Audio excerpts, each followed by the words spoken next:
Welcome to Ken's Show and Tell on a beautiful Saturday morning in December of 2022.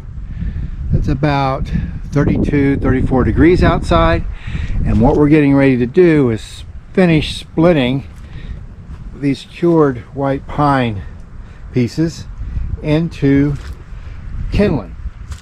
Now this kindling I had split and it has dried and it's ready to go. And this right here is yet to be split. This is my kindling house, and we'll walk inside it here.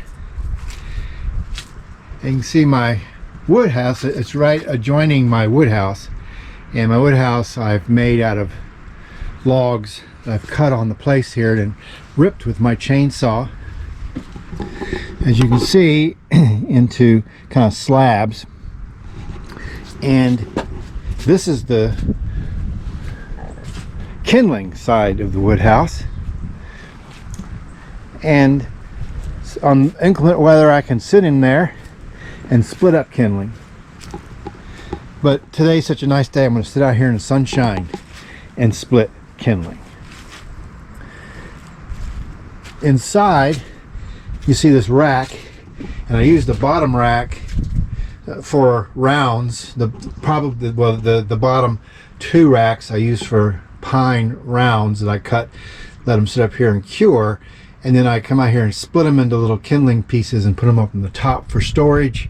And then I can use this wheelbarrow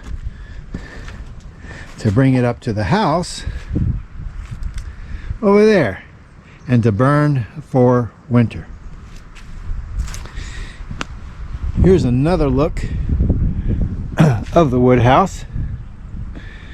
It's made of white pine on the roof and on the walls, and the structure itself is sugar maple. And because I thin out sugar maple to release the oaks on our place. And each side of this wood house holds approximately 2.5 cords of wood. And what's in here now is a mixture of black locust, northern red oak, there's some green ash in here, and some remnants of cherry or black cherry.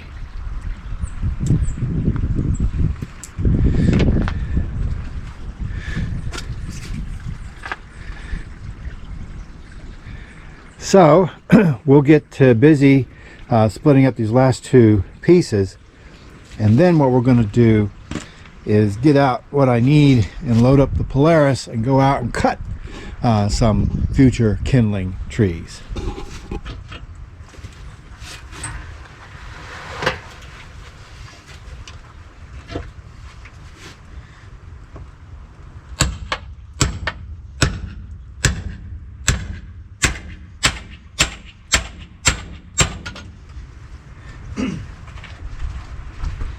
This is not, as you can tell, a production line. This is just something that I do for myself and my wife. It's relaxing. I enjoy doing it, so it's very small scale, but I can keep us supplied.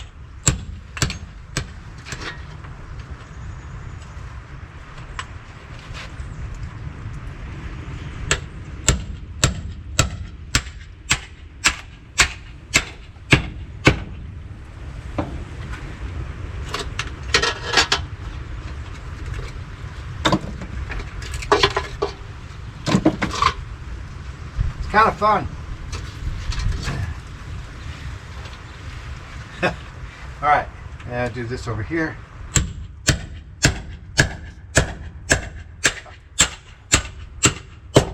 I picked one of my harder pieces to split. I didn't do so on purpose, but that's the way it worked out. This is just an old cast iron pot that I've had the bottom rusted out. Found it in the woods, and it seems to serve the purpose.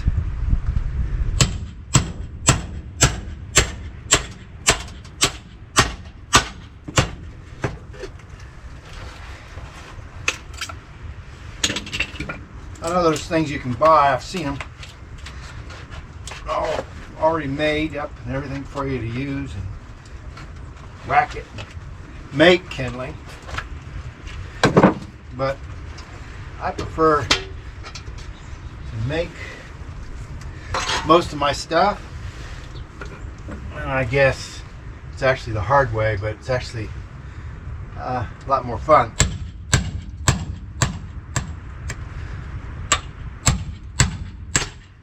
Oh yeah. Yeah. Yeah. And we'll split this one again if we can. And if we can't, it's all right. Got plenty more where that came from. All right.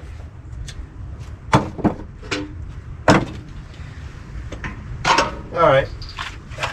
This one will be easier. There's no branches. But I think to diminish the size of it, I will cut it in half.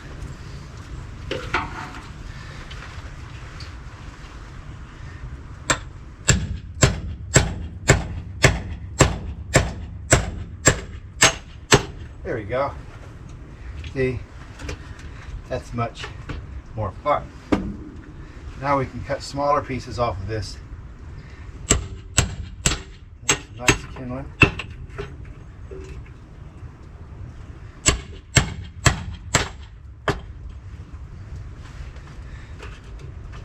I have to remind you, I don't do this commercially. This is just for my own pleasure and just part of being taking care of ourselves.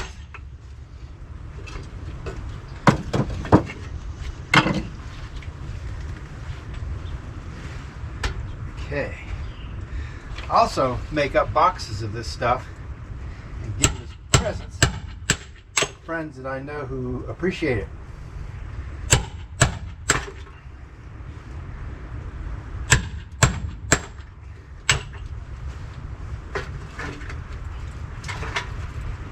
Clearly you have to enjoy doing stuff like this to even consider doing it.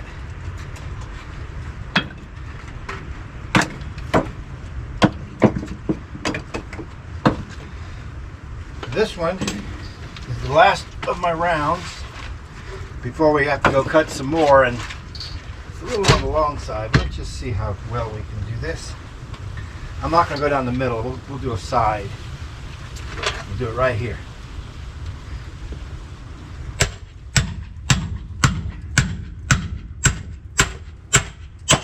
Yeah. Okay.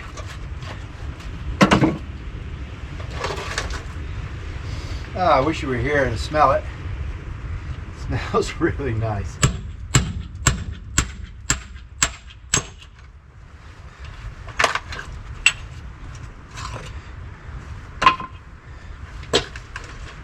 Let's pull this out because I think this wants to come off. Yep.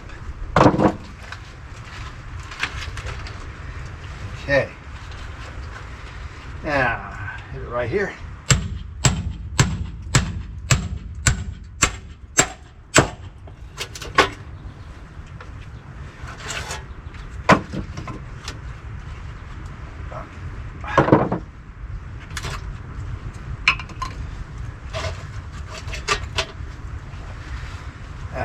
Right here.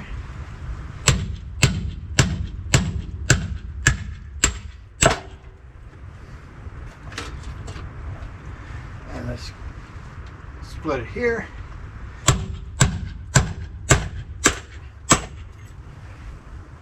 Turn this over and split that again.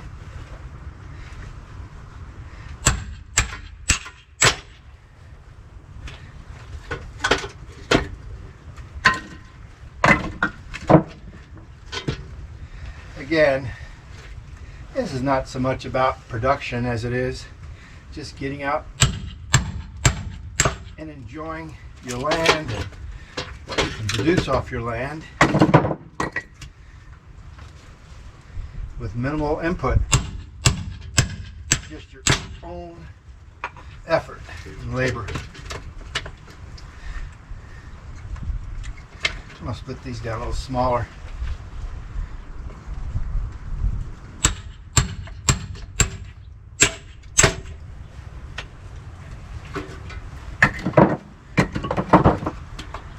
And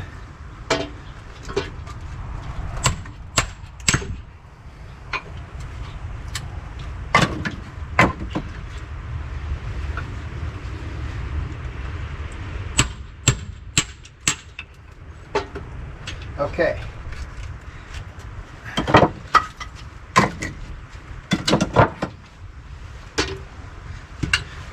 That's the last of my split rounds. So let's go cut some replacements. I've got the Kindling all carried up to the house. Now let's go get in the Polaris, and then we'll go down to the auto house and get the tools we need to go cut the proper pine trees for the next batch. All right, let's unplug the Polaris.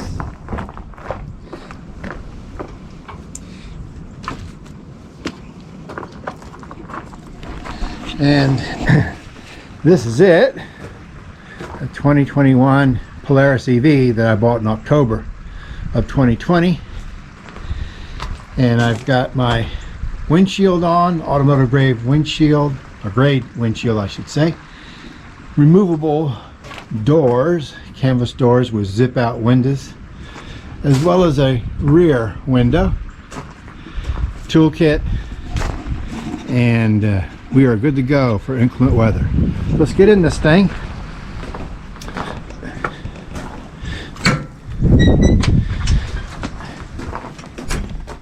All right, now we're in here very snug, like a bug in a rug.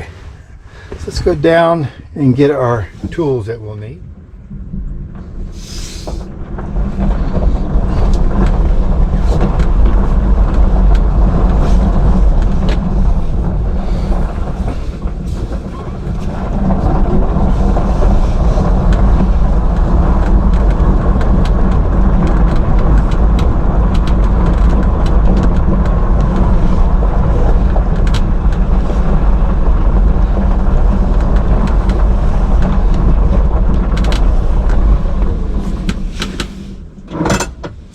Well, we have retrieved the only tool we really need for today is a chainsaw, because we're only going to cut down maybe one or two thin trees. You'll see exactly what I'm talking about when we get up there. So let's take off the emergency brake, turn on the power. We're in turf mode. That's one-wheel drive in the back, maximum range on our power setting. We're setting at 100% power. We'll just kind of mosey our way up there, and you can hear how quiet this EV is. And of course, Polaris has probably the best suspension of all UTV vehicles in the industry, and that's one of the reasons why we bought this. But they also make gasoline versions as well, but I've never heard an internal combustion engine UTV, whether it be diesel or gasoline, that's quiet. They're all just as noisy as anything. You have to shout amongst your passengers, and you can hear them coming a mile away. There's nothing stealthy about them at all. But this electric vehicle, well, hear for yourself. We're all closed in, and about as noisy as it gets is when you're hearing things rubbing against the bottom. We have about a 9.5 inch, well, I know it's 9-inch travel on the suspension, and the ground clearance is probably, right around 9.5, maybe even 10 inches.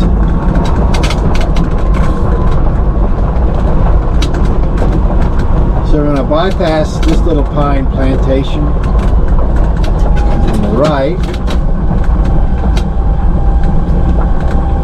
This is my 220-yard shooting bench.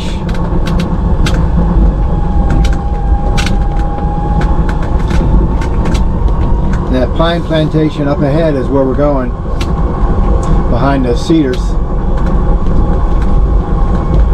It's about a 550 tree plantation that my wife and I did, one tree at a time, about 30 years ago or so.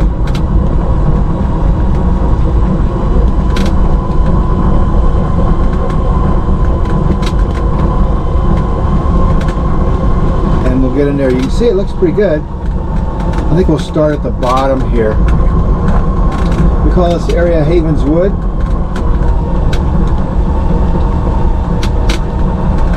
I start scanning for pine trees that are alive. We don't want dead ones, we want alive ones that seem to be not doing as well as the rest, and we'll just cut them out. I don't want the trunks too big.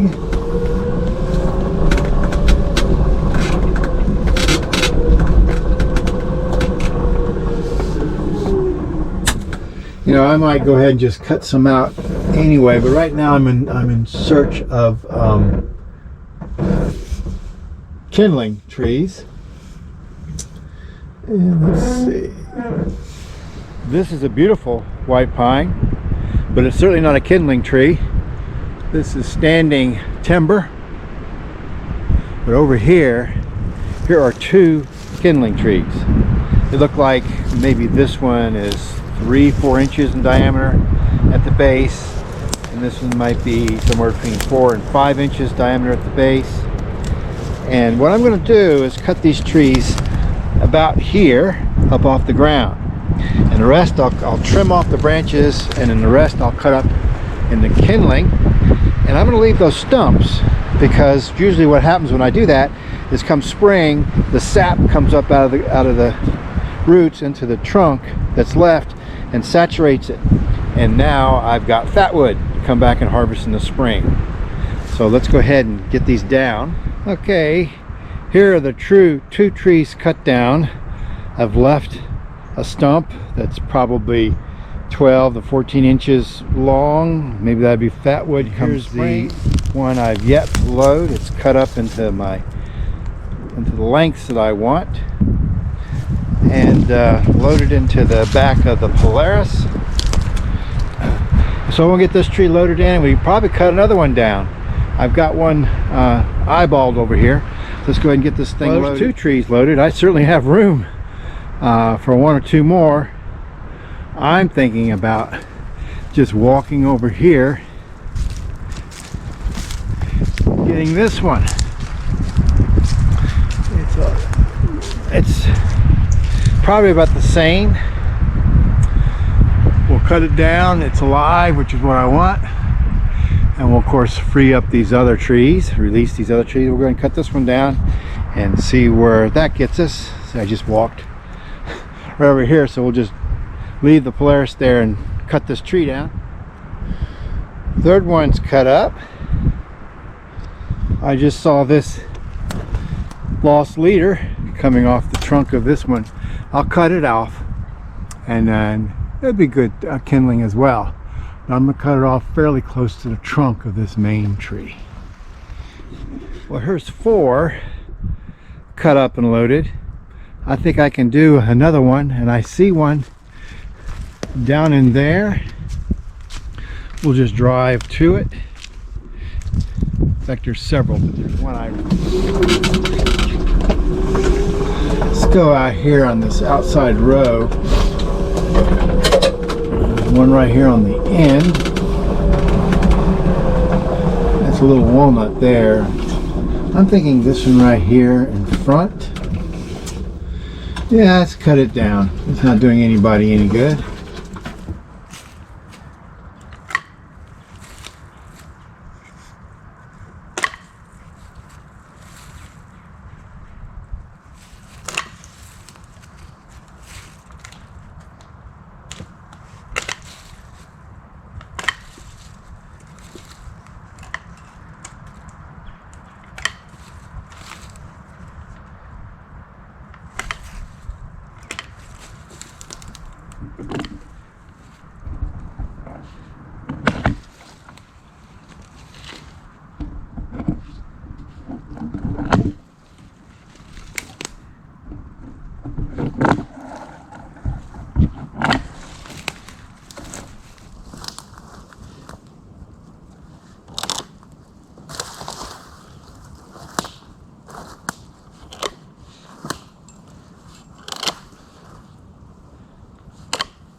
Well, there's the other one, and I believe we have room for another little tree, and I think I'm going to go for, I'll show you what this one right here is dead,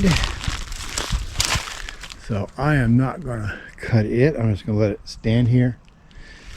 This one over here is alive, but it's too small to do anything with. There's a walnut right beside it here. And then this one right here, I think I'm going to cut this one out for kindling. It's alive and it's just the right size. I'll release this pine right next to it, which is nice. Okay. Well, I ended up cutting down 3 more trees.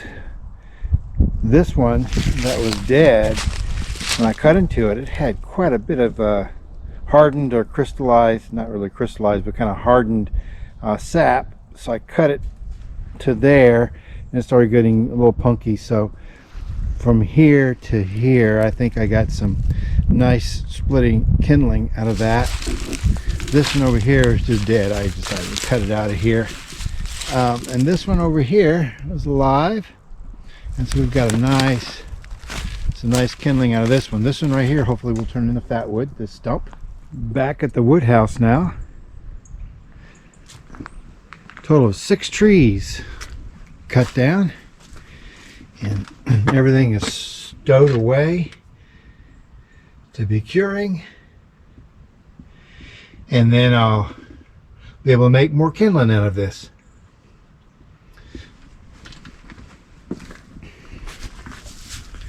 Thanks for watching Ken's Show and Tell.